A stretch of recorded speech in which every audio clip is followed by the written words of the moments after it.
ان کے لیے 50 نمازیں پڑھنا کوئی بھاری نہیں تھا، لیکن موسیٰ علیہ السلام نے توجہ دلائی، آپ کی امت وہ اس کی طاقت نہیں رکھ پائے گی، اس لیے دوبارہ جائیے، پھر جائیے، تھوڑی سی تخفیف ہو جائے۔ آپ جاتے رہے حتیٰ کہ 5 نمازیں رہے۔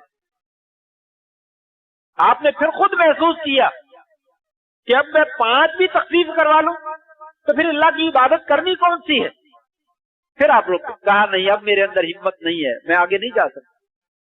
یہ تخفیف بھی آپ کی امت کے اوپر رحمت کا نتیجہ ہے کہ آپ اپنی امت کو جو ہے وہ مشقت میں جاتا ہوا دیکھنا نہیں چاہتے۔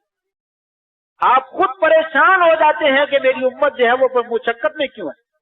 عزیز علیہ ما عنتم حریص علیکم، وہ تمہارے اوپر بڑے حریص ہیں، بڑی دلچسپی رکھتے ہیں کہ میں ان کا کوئی فائدہ کر جاؤں، ان کی کوئی اچھائی کر دوں، ان کا کوئی بہتر کام کر جاؤں۔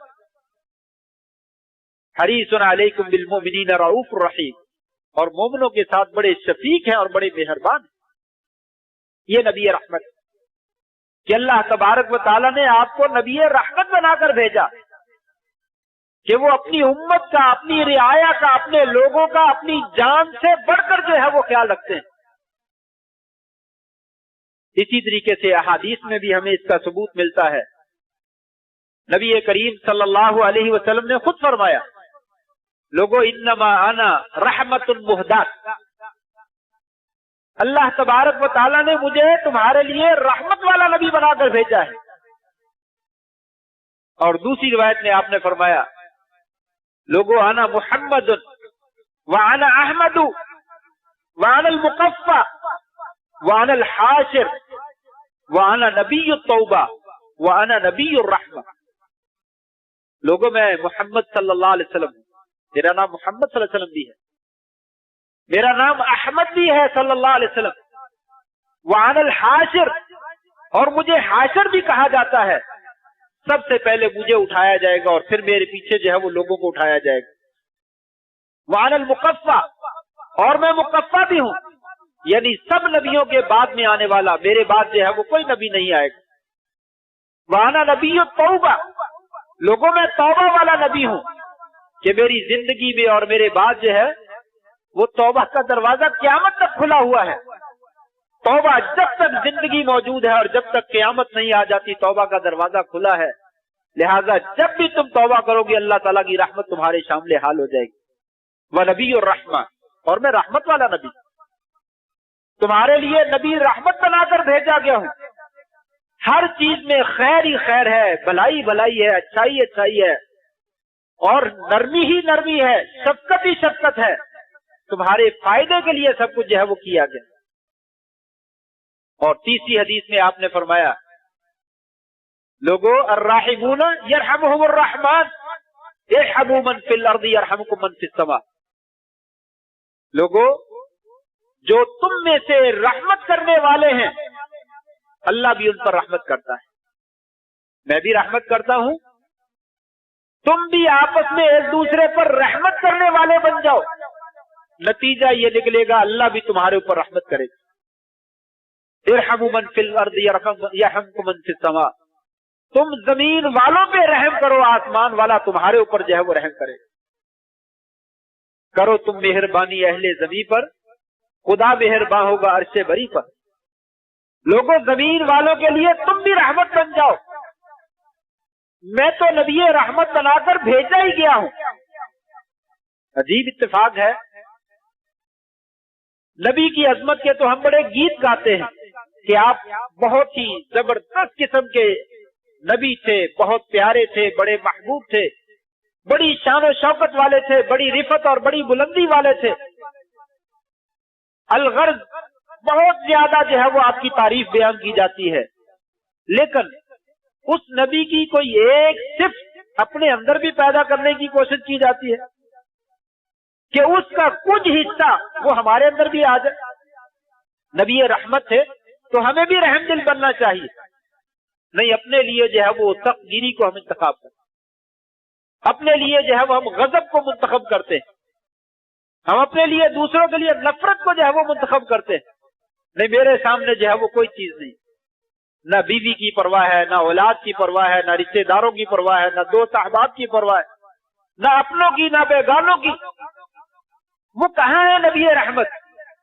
نبی رحمت صلی اللہ علیہ وسلم آپ رحمت والے بنا کر بھیجے گئے اسی مقصد کے لیے کہ رحمت کو آپ تقسیم کر دیں، لوگوں میں رحمت کو پھیلا دیں، تاکہ وہ لوگ بھی رحمت کرنے والے بن جائیں، رحماء بینہم۔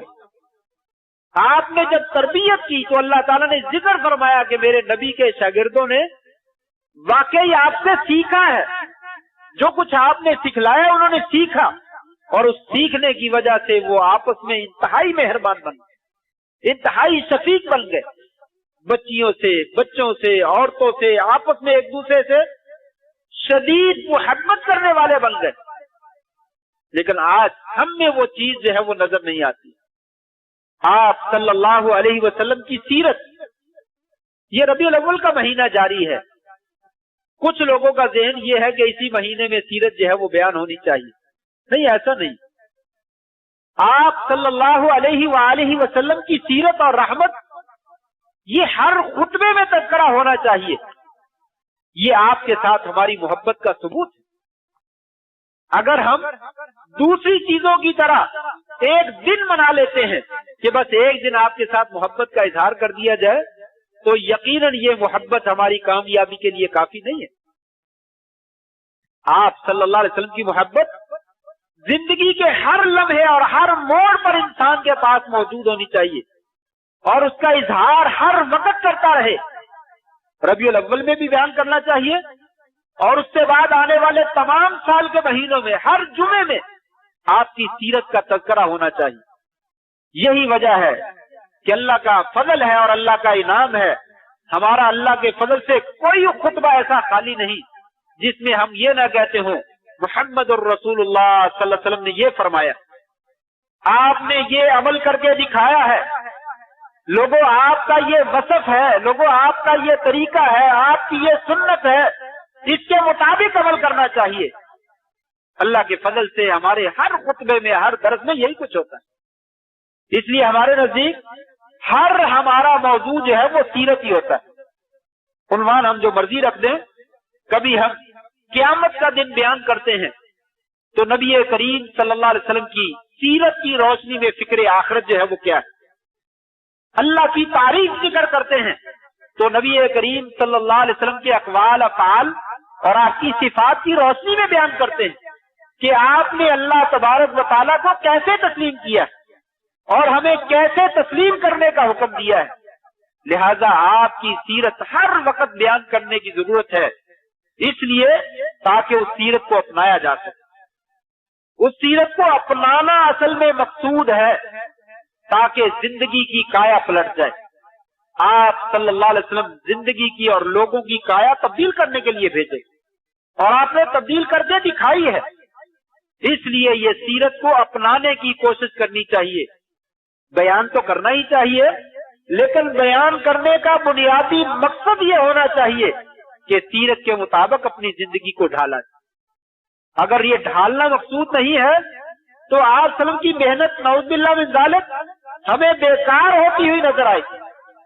آج معاشرے کی وہی کیفیت ہے جو زمانہ جاہلیت میں پائی جاتی، آج ظلم کی اخیر ہے، آج ناانصافی کی اخیر ہے، لوگوں کے حقوق کی پامالی کی اخیر ہے، بہن بھائیوں اور اولاد کے اوپر اور رشتہ داروں کے اوپر ظلم کی اخیر ہے۔